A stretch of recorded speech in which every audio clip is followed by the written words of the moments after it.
হাসপাতালের বিছানায় শুয়ে আমার আপনার সন্তানরা, শিক্ষার্থীরা রক্তাক্ত আহ্বান করেছে।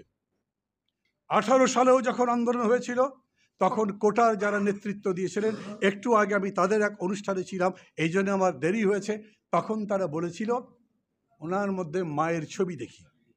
সামনে তাদের ছবি নিয়ে মিছিল করেছিল আর বলেছিল বঙ্গবন্ধুর বাংলায় বৈষম্যের ঠাঁই নাই। মারের চোটে সোজা হয়ে গেছে। যখন আন্দোলন শেষ হয়েছে রাজনৈতিক দল করতে হয়েছে। আর এখন এই যারা আন্দোলন করছেন তারা 2 দিনের মধ্যেই সরাসরি ঘোষণা করেছেন তুই রাজাকার। আর সমস্ত বাংলার জনগণের কাছে, বুদ্ধিজীবীর কাছে, যারা লেখেন, যারা চিন্তা করেন, যারা মানুষকে ভালোবাসেন, দেশকে ভালোবাসেন, তাদের কাছে আবারও বলি, হাসপাতালের বিশালে শুয়ে রক্তাক্ত শিক্ষার্থীরা আমাদের কাছে বলেছেন আমাদেরকে রক্ষা করেন, আমাদের পাশে দাঁড়ান, এই আন্দোলনের সাথে থাকেন। এটাই আজকের বাংলাদেশের আবেদন। এই স্বৈরাচারকে যদি উৎখাত করতে হয়, এই নৃশংস শাসনের যদি অবসান করতে হয়, তাহলে তার সাথে দাঁড়াতে হবে আমাদের সবাইকে, আমাকে, আপনাকে, অন্যকে, প্রত্যেকে এই লড়াইয়ের মধ্যে অংশ নিতে হবে। আজকে মশিউর রহমান সাহেব জাদুবিয়ার স্মৃতি স্মরণ করে বক্তব্য রাখতে এসে এটাই আমি আপনাদের কাছে আহ্বান জানাচ্ছি। ভালো থাকবেন সবাই। খোদা হাফেজ। তার যে ক্ষমতা ছিল, আমি আবার বলি, অন্যদের কাছ থেকে শোনা, সেটা এখন বাংলাদেশে প্রায় নাই। বাংলাদেশে এখন ব্যক্তির কর্তৃত্ব প্রতিষ্ঠা হয়েছে রাজনীতিতে। রাজনৈতিক নেতৃত্বের মধ্যে কোনো যৌথতা নেই। সমস্ত কর্মীর, সমস্ত দলের আকাঙ্ক্ষার অভিপ্রায় হিসেবে রাজনৈতিক দলের নেতৃত্ব কমই আসে। বরঞ্চ এরকম হয়, কোনো একজন নেতা অধিষ্ঠিত হন এবং তিনি যেরকম করে রাজার অভিষেক হয়, সেই রকম করে সমস্ত দলকে পরিচালিত করতে থাকেন। ভেবে দেখেন, বর্তমান প্রসঙ্গে আসি, কালকে সারাদিন মধ্যরাত পর্যন্ত কি ঘটনা ঘটল। এত বড় বর্বরতা, নিষ্ঠুরতা আমরা পাকিস্তান আমলে অন্তত আমি দেখেছি বলে মনে পড়ে না। মেয়েদের যেভাবে পিটাচ্ছে ছবি দেখেছেন, মেয়েরা যে টেলিভিশনের সামনে কিংবা অন্যান্য ইউটিউব বা অন্যান্য মাধ্যমের সামনে সে কাঁদছে, সেটা দেখলেই আপনার মন কাঁদবে। এত বড় বর্বরতা সারা দেশ জুড়ে কেন?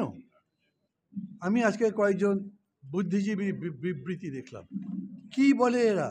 আমরা সবাই রাজাকার। এই রাজাকারের পক্ষে যারা স্লোগান দেয়, ওবায়দুল কাদের বলেছেন বাংলাদেশ ছাত্রলীগ তাদের দেখে নেবে। আরে এই ছাত্ররা তো বলে নাই যে তারা রাজাকার। এদেরকে রাজাকার বলেছে এই মহিলা, যাকে আগে কোর্ট রায় দিয়েছিল রং হেডেড বলে। রং হেডেড মানে কি? রং হেডের মানে যার মাথার ঠিক নাই। আচ্ছা ভাবেন আমেরিকান ইলেকশনে বাইডেন প্রেসিডেন্সিয়াল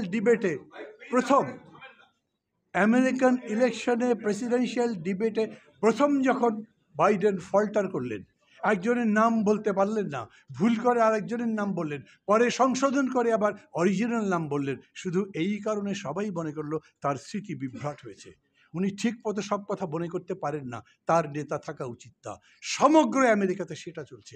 আর আমাদের দেশে একজন মানুষ প্রধানমন্ত্রী হয়েছেন, তিনি প্রথম বলেছেন একটু আগে আমি যেটা বললাম, আর তারপরে এই কোটার আন্দোলনে তিনি যে কাজটা করলেন, সমস্ত ছাত্ররা 18তে যখন আন্দোলন করে তখন তিনি রাগ করে সংসদের মধ্যে বললেন আমি কোটাই বাতিল করে দিলাম।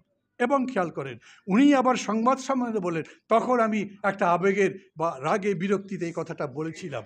লজ্জা করা উচিত তার। এই মহিলা কিভাবে প্রধানমন্ত্রী থাকেন? এবং তারপরে তার চাইতে দুঃখজনক বিষয় হচ্ছে তিনি এবং তার চামচা যারা, তারা সবাই বলছে, এই যে যারা স্লোগান দিচ্ছে আমি কে তুমি কে রাজাকার রাজাকার, মানে নিজেদের রাজাকার বলছে না, প্রধানমন্ত্রী তাদেরকে রাজাকার বলেছেন। তাই বিদ্রুপ করে বলছেন, উনি বলছেন আমাদের রাজাকার, পাল্টা স্লোগান দিচ্ছেন তুই রাজাকার তুই রাজাকার। এটাই ঠিক।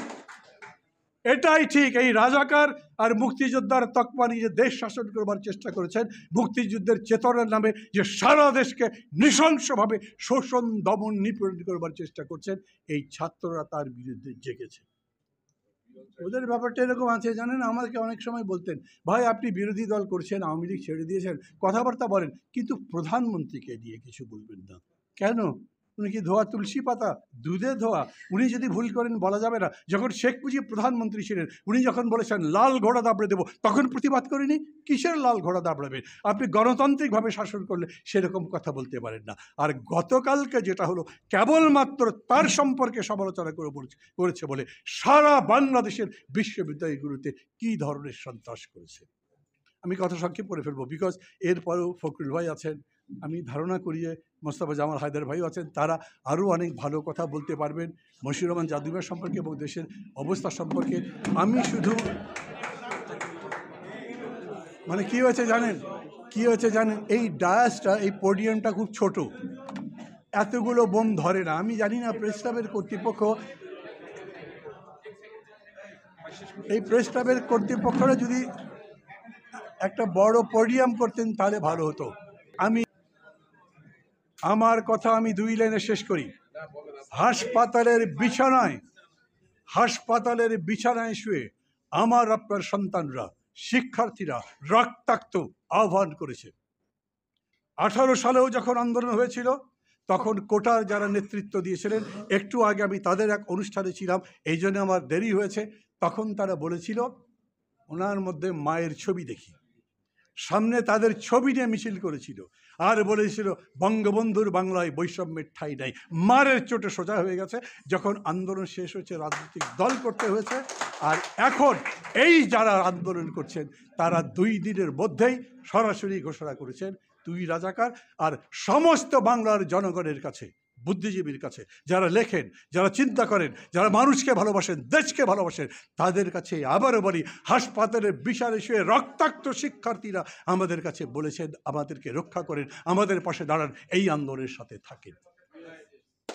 এটাই আজকের বাংলাদেশের আবেদন।